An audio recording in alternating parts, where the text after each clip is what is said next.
ولتكملوا العدة ولتكبروا الله على ما هداكم ولعلكم تشكرون وإذا سألك عبادي عني فإني قريب آمنت بالله صدق الله مولانا العظيم وصدق رسوله النبي الكريم ونحن على ذلك من الشاهدين والشاكرين والحمد لله رب العالمين.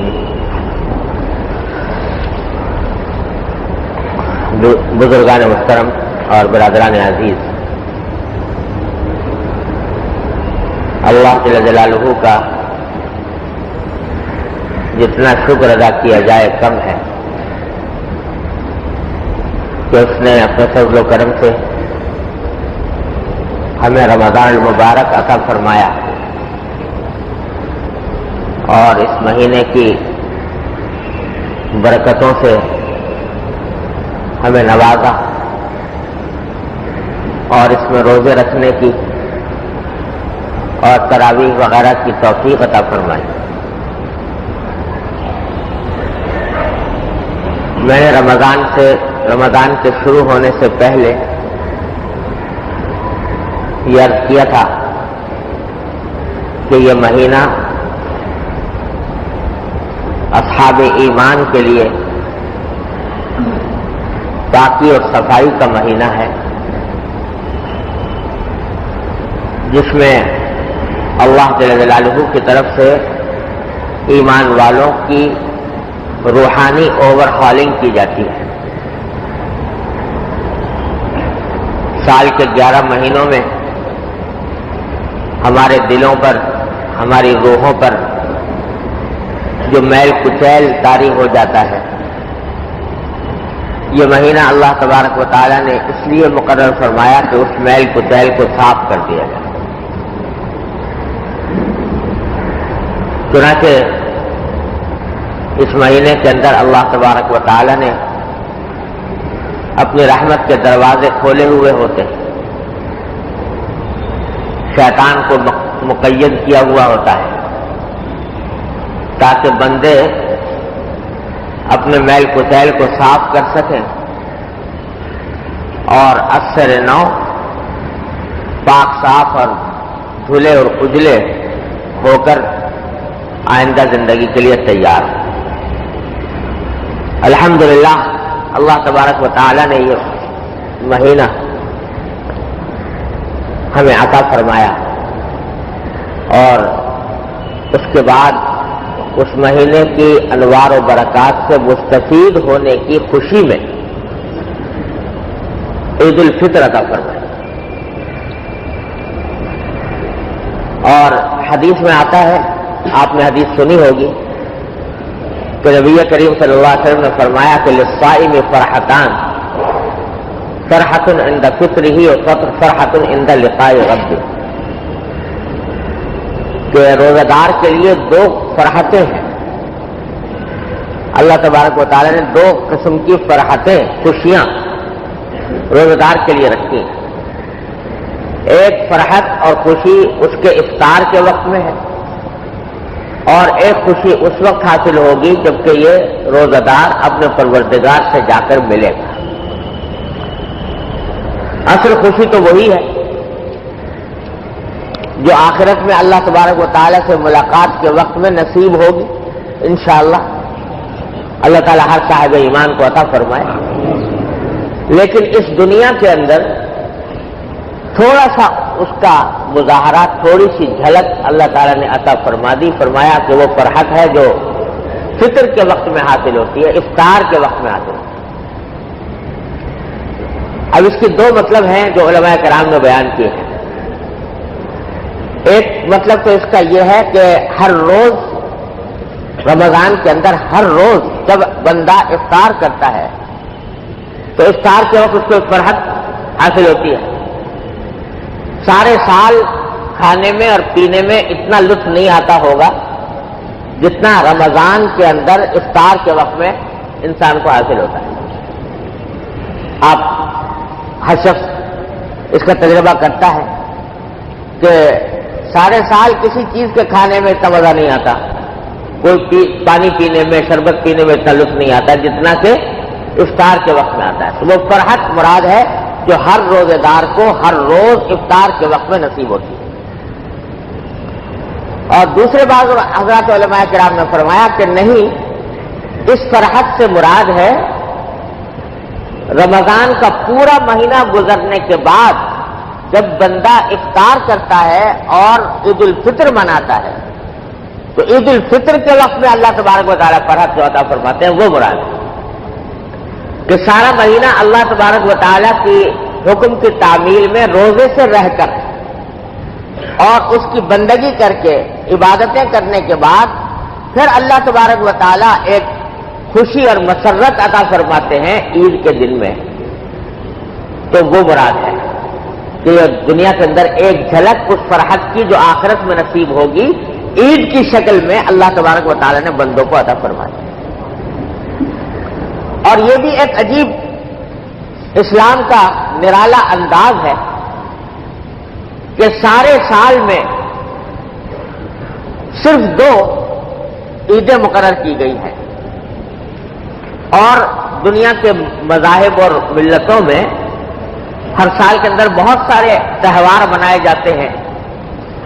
عیسائیوں کے تہوار الگ ہیں اور یہودیوں کے الگ ہیں اور ہندوؤں کے الگ ہیں. مختلف مذہبوں کے مختلف تہوار ہیں اور بہت سارے تہوار ہیں. اسلام میں 2 تہوار مقرر فرمائے گئے ہیں صرف، ایک عید الفطر اور ایک عید الاضحیٰ. اور ان تہواروں کو منانے کے لیے جن دنوں کا انتخاب کیا گیا وہ بھی دنیا سے نرالا ہے. آپ دنیا کے دوسرے مذاہب کے تہواروں پر اگر غور کریں تو یہ نظر آئے گا کہ وہ تہوار مناتے ہیں اپنے کسی ماضی کے کسی اہم واقعے کی یادگار میں. مثلا عیسائی تہوار مناتے ہیں کرسمس کا، اتفاق سے وہ بھی ابھی چند دنوں پہلے گزرا ہے. اور وہ تہوار کیا ہے کہ یہ عیسیٰ علیہ السلام کی پیدائش کا دن ہے. 25 دسمبر کو انہوں نے تصور کر لیا کہ یہ عیسیٰ علیہ السلام کی پیدائش کا دن ہے. حالانکہ تاریخی اعتبار سے یہ بات ثابت نہیں، تاریخی اعتبار سے یہ درست نہیں، لیکن انہوں نے اپنے طور پر یہ سمجھ لیا کہ 25 دسمبر کو حضرت عیسیٰ علیہ السلام دنیا میں تشریف لائے تھے.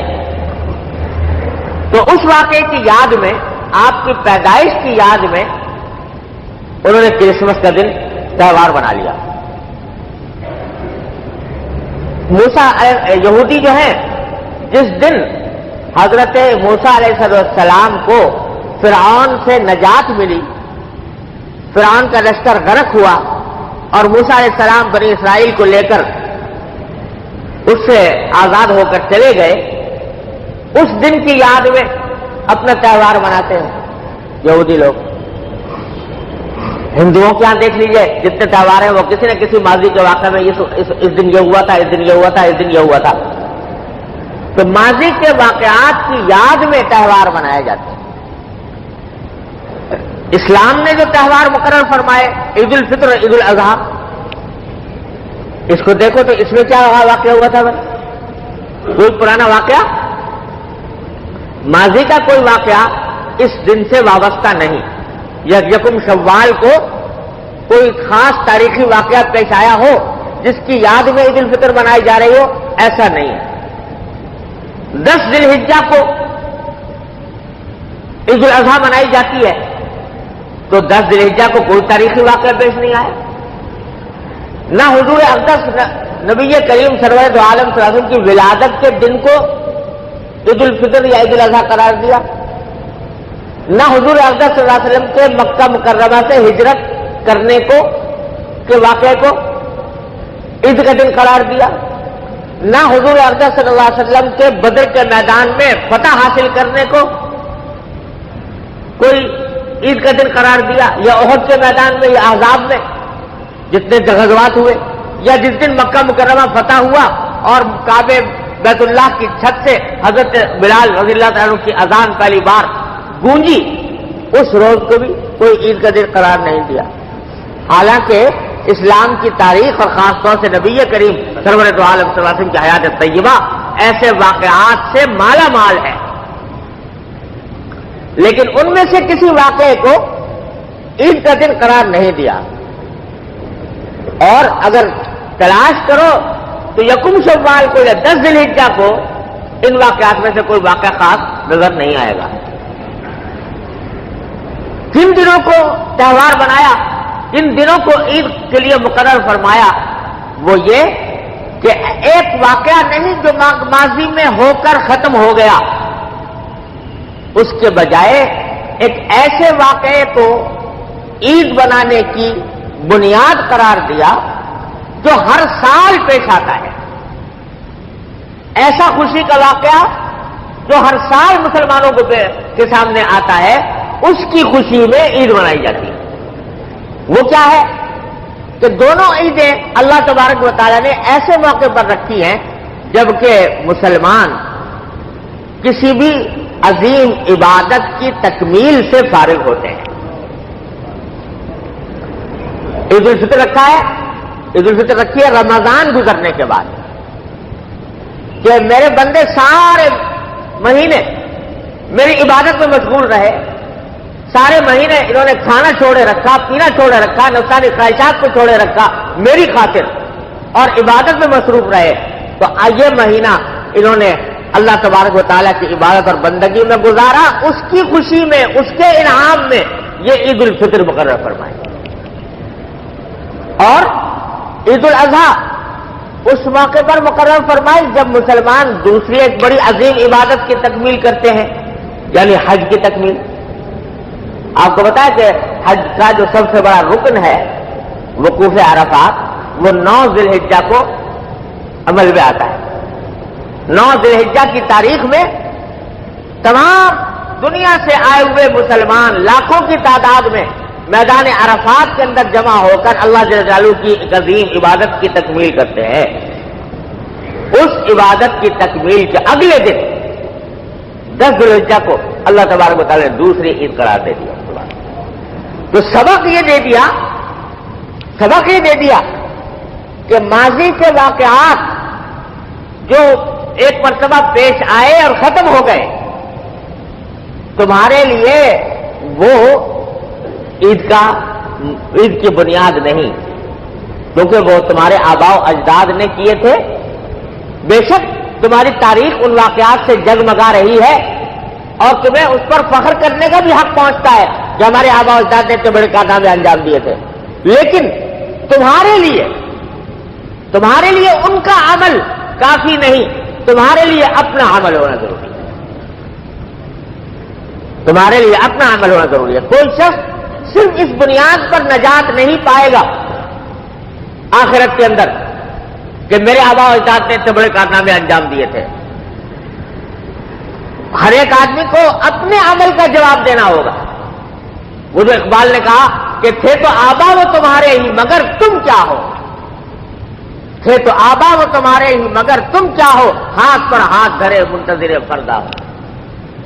تو یہ محض پرانے واقعات پر خوشی مناتے رہنا، یہ اصحاب ایمان کو سبق دیا گیا کہ یہ کافی نہیں، بلکہ تمہیں خود اپنے عمل کو دیکھنا ہے، اور اپنے عمل کے اندر اگر اچھائی ہے تو خوشی منانی ہے، برائی ہے تو رنج کرنا ہے اور ندامت کا اظہار کرنا ہے۔ تو اس لیے اللہ تعالیٰ نے یہ دن ایسے وقت مقرر فرمائے۔ عید الفطر ان میں سے پہلا دن ہے کہ یہ حدیث میں اس کو جائزہ بھی قرار دیا گیا کہ اللہ تبارک و تعالیٰ کی طرف سے سارے مہینے کی عبادتوں کا انعام ہے یہ دن، اور انعام بھی کیسا عظیم الشان کہ حدیث میں نبی کریم سرور دو عالم صلی اللہ علیہ وسلم ارشاد فرماتے ہیں کہ جب رمضان کا مہینہ گزرنے کے بعد عید کا دن آتا ہے تو اللہ تبارک و تعالی اپنے فرشتوں پر فخر فرماتے ہیں، واہا بہم ملائکتا، اصحاب ایمان کی طرف اشارہ کر کے ان کو دکھا کر اللہ تبارک و تعالی فخر فرماتے ہیں۔ فخر فرشتوں سے کیوں فرماتے ہیں؟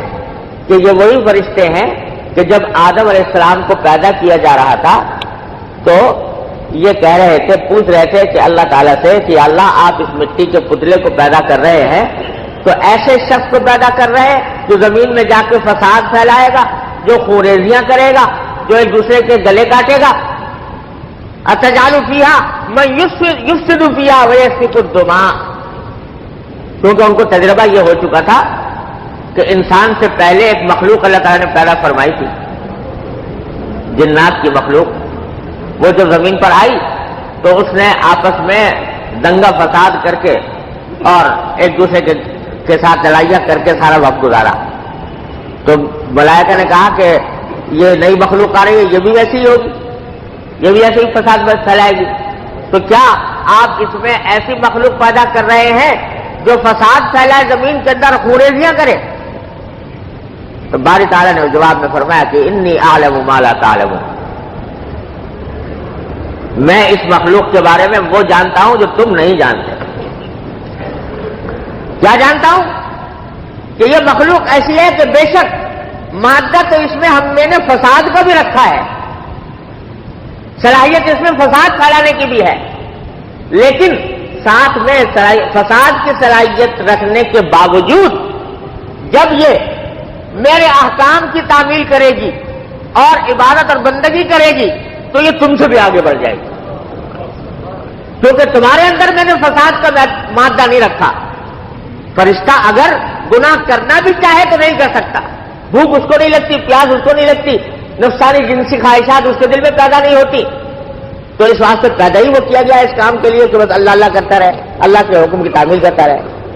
لیکن یہ انسان میں ایسا پیدا کر رہا ہوں کہ اس کے اندر بھوک بھی ہے، اس میں پیاس بھی ہے، اس میں جنسی خواہشات بھی ہیں، لیکن جب میں کہہ دوں گا کہ نہ کرنا، جب میں کہہ دوں گا کہ مت کھانا، میں کہہ دوں گا کہ مت پینا، تو دیکھو یہ کیسے سارا دن اس طرح گزارتا ہے، صبح سے لے کر شام تک سارا دن اس طرح گزارتا ہے کہ اندر سے پیاس لگ رہی ہے، فریج کے اندر ٹھنڈا پانی موجود ہے، کمرے میں کوئی اور دوسرا دیکھنے والا نہیں ہے، لیکن اس کے باوجود یہ صرف میرے ڈر سے، میری عظمت کے خیال سے، میرے حکم کی اطاعت میں یہ اپنے ہونٹوں کو خشک کیے ہوئے. تو یہ صفت اس مخلوق کے اندر ایسی ہوگی کہ یہ تم سے بھی آگے بڑھ جائے. تو آج جب عید کے دن مسلمان عیدگاہ کے اندر جمع ہوتے ہیں تو باری تعالیٰ انہی فرشتوں سے فخر فرماتے ہیں اور کہتے ہیں دیکھو میرے فرشتوں، یہ ہے میرے بندے. اور یہ بتاؤ کہ جو مزدور اپنی مزدوری پوری کر لے، اپنا کام پورا کر لے، اس کو کیا صلہ ملنا چاہیے؟ فرشتوں سے پوچھتے ہیں. تو فرشتے کہتے ہیں کہ بار الہ، جو مزدور اپنا پورا کام کر لے اس کا صلہ یہ ہے کہ اس کی مزدوری پوری دی جائے، اس میں کوئی کمی نہ کی جائے. تو باری تعالیٰ اسے فرماتے ہیں فرشتوں سے کہ میرے فرشتوں دیکھو، یہ میرے بندے اور بندیاں، ان کے ذمے میں نے ایک کام لگایا تھا رمضان کے مہینے میں کہ میری خاطر یہ کھانا چھوڑ دیں، میری خاطر پینا چھوڑ دیں، اپنی خواہشات چھوڑ دیں. میں نے یہ فریضہ ان کے ذمے عائد کیا تھا، آج انہوں نے اپنا یہ فریضہ پورا کر لیا، اور پورا کرنے کے بعد اس میدان میں جمع ہوئے ہیں، میدان عید میں، اور مجھ سے دعائیں کرنے کے لیے آئے، مجھ سے اپنی مرادیں مانگ رہے ہیں.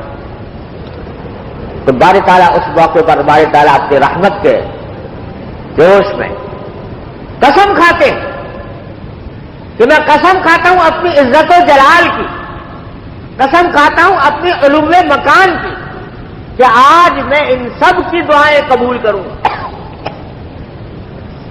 اور میں ان کے گناہوں کی مغفرت کروں گا. اور اتنا ہی نہیں، فرمایا کہ لَأُبَدِّلَنَّ سَيِّئَاتِهِمْ حَسَنَاتٍ، ان کی برائیوں کو بھی نیکیوں میں تبدیل کر دوں گا، ان کی برائیوں کو بھی نیکیوں میں تبدیل کر دوں گا. چنانچہ حدیث میں آتا ہے کہ فَيَرْجِعُونَ مَغْفُورًا لَهُمْ، جب عیدگاہ سے مسلمان روزے دار واپس جاتے ہیں تو اس حالت میں جاتے ہیں کہ ان کی مغفرت ہو چکی ہوتی ہے، ان کو اللہ تعالیٰ بخش چکے ہوتے ہیں. کچھ معمولی انعام ہے کہ سارے مجمع کو اللہ تبارک و تعالیٰ مغفرت کر کے روانہ فرماتے ہیں. اور شاید یہی راز ہو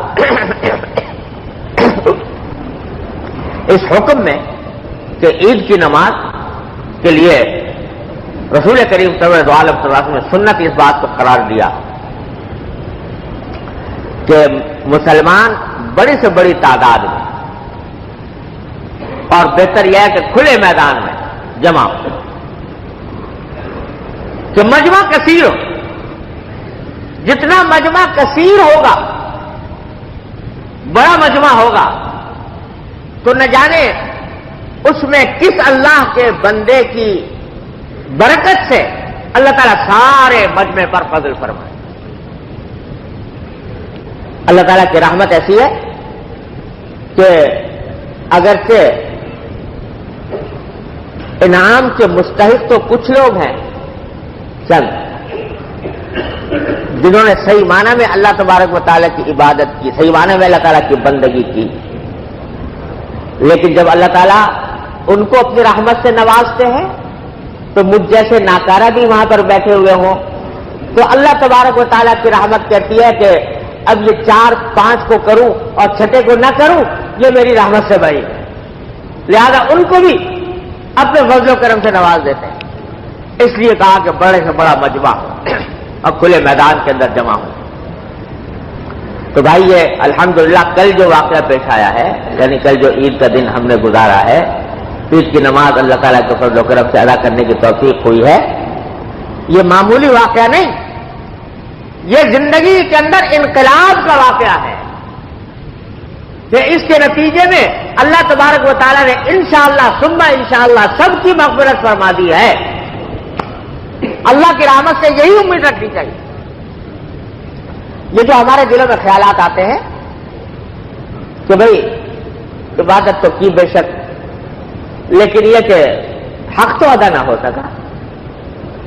ہمارے روزے کیسے، ہماری نمازیں کیسی، ہماری تلاوت کیسی، ہمارا ذکر کیسا، ہماری تسبیح کیسی، نہ اس میں خضوع ہے، نہ اس میں خشوع ہے، نہ اس میں آداب ہیں، نہ اس میں شرائط ہیں. تو وہ اس پر کیا امید باندھے کہ ان اعمال کے صلے میں اللہ تبارک و تعالی ہماری مغفرت فرما دی ہوگی، کیا امید باندھے ان اعمال سے. تو خوب یاد رکھو کہ اپنے اعمال سے امید تو واقعی کیا باندھے، کیونکہ ہمارے اعمال اس لائق ہے ہی نہیں کہ اللہ جل جلالہ کے شان شان ہو. اپنے اعمال سے کیا امید باندھے؟ ہاں ان کی رحمت سے ضرور امید باندھیں گے، ان کے فضل و کرم سے ضرور امید باندھیں گے. ہماری نسبت سے یہ اعمال بے شک کھوٹی پونجی ہے، ہمارے نسبت سے ہماری کوتاہیوں کے لحاظ سے یہ اعمال بے شک اللہ تعالیٰ کے سامنے پیش کرنے کے لائق نہیں، لیکن ان کی رحمت کے لحاظ سے، ان کی رحمت جو بہانے تلاش کرتی ہے، ہمیں امید اپنے اعمال سے نہیں، ان کی رحمت سے. جب انہوں نے خود فرما دیا کہ میں تمہاری برائیوں کو بھی اچھائی سے بدل دوں گا، یہ حدیث میں نے ابھی آپ کو سنائی، تو اس میں کیا فرما رہے ہیں کہ میں تمہاری برائی کو بھی اچھائی سے بدل دوں گا. یعنی یہ اعمال جو تم لے کر آ رہے ہو میرے پاس، اس کے اندر بہت سی برائیاں ہیں، بہت سی خامیاں ہیں، بہت سے نقائص ہیں، بہت سی کوتاہیاں ہیں، لیکن جب تم میری خاطر آئے ہو یہاں پر تو میں ان برائیوں کو بھی اچھائیوں سے بدل دوں گا، ان برائیوں کو بھی تمہارے نامہ اعمال میں اچھائیوں کے طور پر لکھ دوں. اس واسطے ہر مومن کو یہ امید رکھنی چاہیے. اپنی نسبت سے کیا ہم پیش کریں، لیکن اپنی کوتاہیوں کو دیکھیں یا ان کی رحمت کو دیکھیں. جب ان کی رحمت کو دیکھنا ہے تو انشاءاللہ ثم انشاءاللہ ہر مومن کو یہ امید رکھنی چاہیے کہ اس رمضان میں میری مغفرت ہو گئی، اللہ تعالیٰ کے فضل و کرم ہو گئی. جب انہوں نے وعدہ کیا ہے تو ضرور کیا انہوں نے.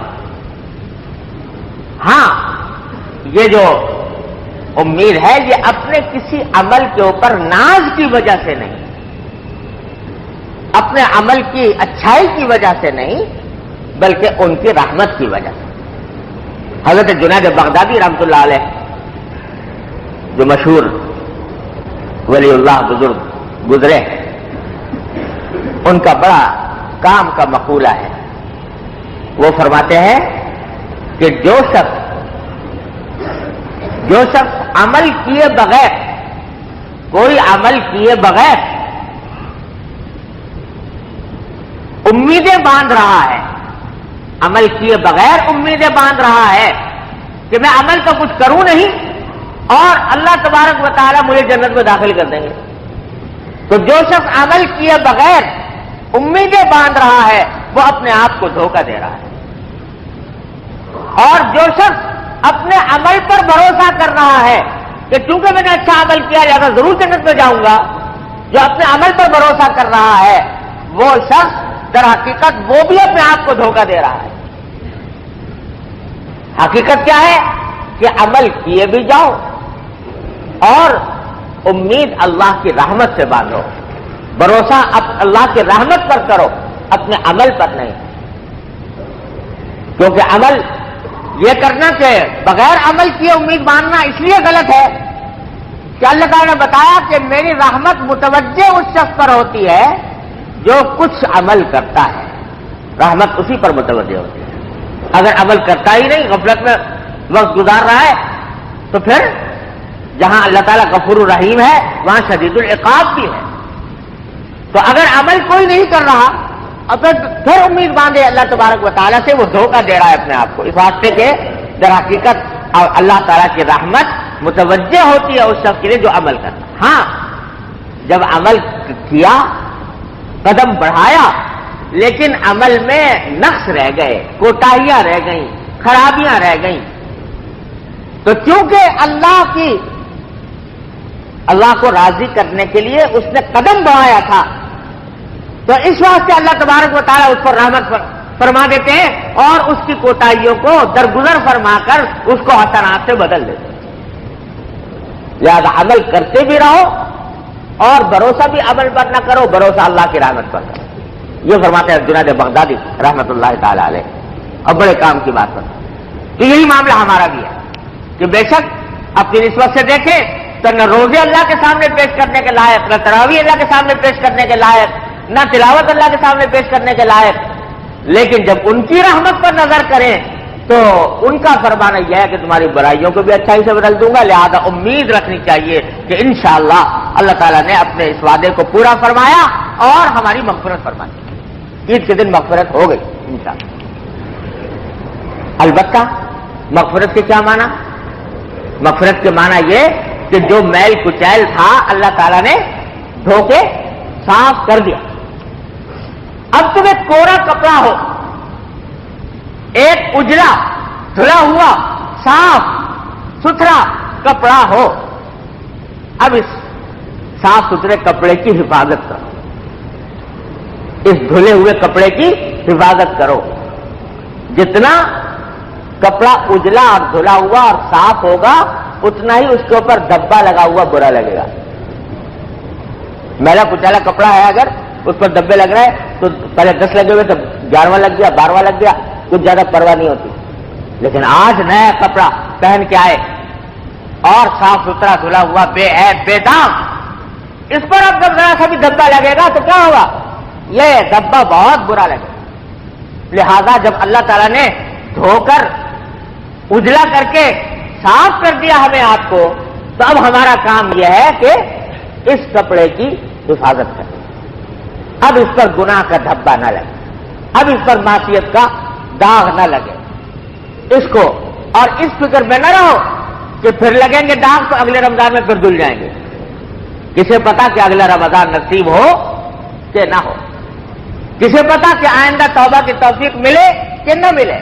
لہذا یہ دھبا لگانے سے اپنے پرہیز کرو. اور یہی معنی ہے اس آیت کے جو میں نے شروع میں پڑھی تھی، اللہ تعالیٰ نے عید کا ہی ذکر کرتے ہوئے فرمایا کہ میں نے یہ دن ایسے مقرر کیا ہے کہ جس میں مسلمان رمضان کے روزوں کی گنتی پوری کرے، اللہ کی تکبیر کہے، وَلَعَلَّكُمْ تَشْكُرُونَ، اور تاکہ تم شکر گزار بن جاؤ.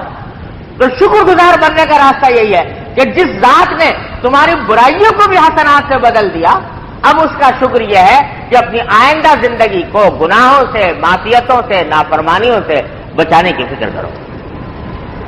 تو آج کا دن ہمارے لیے اور آپ کے لیے الحمدللہ خوشی کا دن بھی ہے، فرحت کا دن بھی ہے، اور اللہ کی رحمت سے مغفرت کی امید رکھنے کا بھی دن ہے، لیکن ساتھ ساتھ اس احتیاط کا بھی تقاضا کرتا ہے کہ ہم اپنی آئندہ زندگی کو صاف ستھرا بنانے کی کوشش کریں۔ اللہ تبارک و تعالیٰ اپنے فضل و کرم سے، اپنی رحمت سے ہمیں اس فریضے کی ادائیگی کی توفیق عطا فرمائے، اور اپنی زندگی کو گناہوں سے، معصیتوں سے، نافرمانیوں